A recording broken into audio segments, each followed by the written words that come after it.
इन 5 परिस्थितियों में हमेशा चुप रहना। पहली स्थिति, जब तुम्हें लगे कोई तुम्हारे भावनाओं को तुम्हारे शब्दों से नहीं समझ सकता, उस समय तुम्हें चुप रहना चाहिए। अक्सर हम लोगों को अपनी दुख परेशानियां बताना शुरू कर देते हैं, जबकि हमारे आसपास रहने वाले ज्यादातर लोगों को इससे कोई मतलब नहीं कि हमारे जीवन में क्या गुजर रहा है। हर इंसान को केवल खुद से मतलब होता है। वो केवल खुद के बारे में बात करना चाहते हैं, वो केवल खुद की तारीफ सुनना चाहता है। उन्हें हमारे जीवन की परेशानियों से कोई मतलब नहीं और ना ही वह सुनना चाहते हैं। हो सकता है 1 या 2 बार वह तुम्हारी दुख भरी कहानी सुन भी ले, लेकिन उसके बाद तुमसे दूर भागना शुरू कर देंगे, क्योंकि कोई भी किसी दुखी और असहाय इंसान के साथ रहना पसंद नहीं करता। इसलिए कभी भी अपने कुछ करीबी मित्रों और परिवार वालों को छोड़कर किसी ऐसे इंसान को अपनी परेशानी ना बताएं जो तुम्हारे बातों को समझने के बजाय उनका मजाक बनाए या तुम्हारी मजबूरी का फायदा उठाए। दूसरी स्थिति, जब तुम्हें ये ना पता हो कि किसी विशेष मौके पर क्या बोलना है या किसी विशेष घटना के बारे में आधा अधूरा ही ज्ञान हो, तो ऐसे मौके पर तुम्हें चुप ही रहना चाहिए।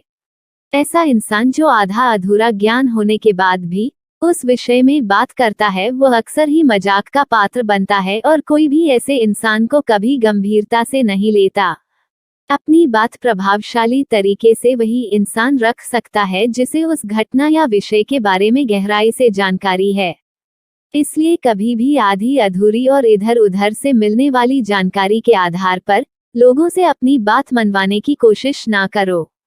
हालांकि दोस्तों, प्रभावशाली बातचीत करना और एक ऐसा इंसान बनना जिससे हर कोई बात करना चाहे, जिससे हर कोई सुनना चाहे, ये भी एक कला है जिसे हर इंसान सीख सकता है। आप भी सीख सकते हैं।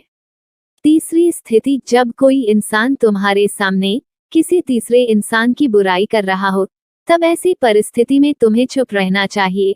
तुम्हें कभी भी ऐसी नकारात्मक बातचीत का हिस्सा नहीं बनना चाहिए, क्योंकि आज जो इंसान तुम्हारे सामने किसी तीसरे इंसान की बुराई कर रहा है, वही कल किसी और के सामने तुम्हारी भी बुराई करेगा। और इस बात की ज्यादा संभावना है कि आज तुमने अगर उसके हाँ में हाँ मिलाने के लिए तीसरे इंसान की जो बुराई की है, कल रिश्ते ठीक होने पर वो तीसरे इंसान से कहे कि तुमने उसके बारे में क्या क्या कहा था, तब आपकी क्या ही इज्जत रह जाएगी। विचार करो। इसलिए जब भी कभी कोई किसी तीसरे इंसान की बुराई करें या उसके गलत समय का मजाक उड़ाए, तो तुम्हें बस उसकी बातें सुन लेनी है। आपको अपनी कोई भी राय वहां नहीं रखनी है। चौथी स्थिति, जब कोई तुम्हारे ऊपर गुस्सा करे और तुम्हें अपमानित करने की कोशिश करे, तब ऐसी परिस्थिति में तुम चुप रहकर सामने वाले के गुस्से को कम कर सकते हो और स्थिति को बिगड़ने से बचा सकते हो, क्योंकि क्रोध एक ऐसी मानसिक स्थिति है जो बुद्धि को हर लेती है।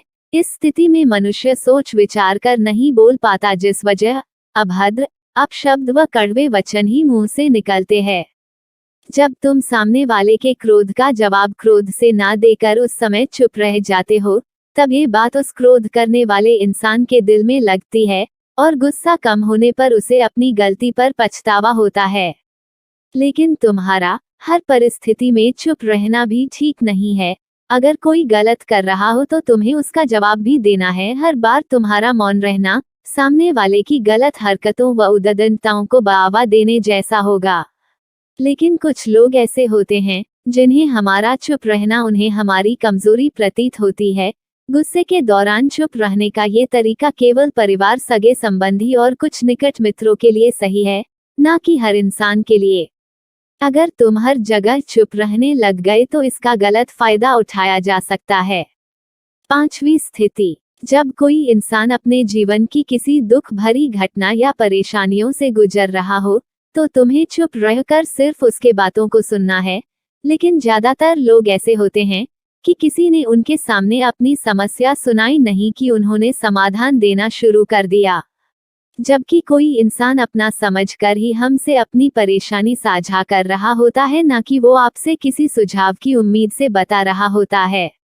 वो बस ये चाहता है हम उसकी पूरी बात ध्यान से सुन ले। जब हम किसी की परेशानी को ध्यान से पूरा सुन लेते हैं तो उस इंसान को एक मानसिक व आत्मिक शांति मिलती है। उसे ऐसा लगता है कि चलो किसी ने तो मेरी बात को समझा। परेशानी के समय में किसी इंसान को सांत्वना देने का सबसे अच्छा तरीका है कि हम बस उस इंसान की पूरी बात को ध्यान से सुन ले।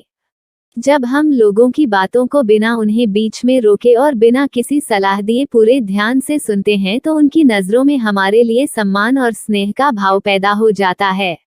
इसलिए जब कोई अपनी परेशानी आपसे बताएं, बस उसकी बातों को ध्यान से सुन लेना और जब तक वह तुमसे सलाह ना मांगे तो उन्हें किसी भी प्रकार की सलाह नहीं देनी है। अगर आपको वीडियो पसंद आए तो इसे लाइक कर देना और हमारे चैनल को सब्सक्राइब कर लेना। जय श्री राधे राधे।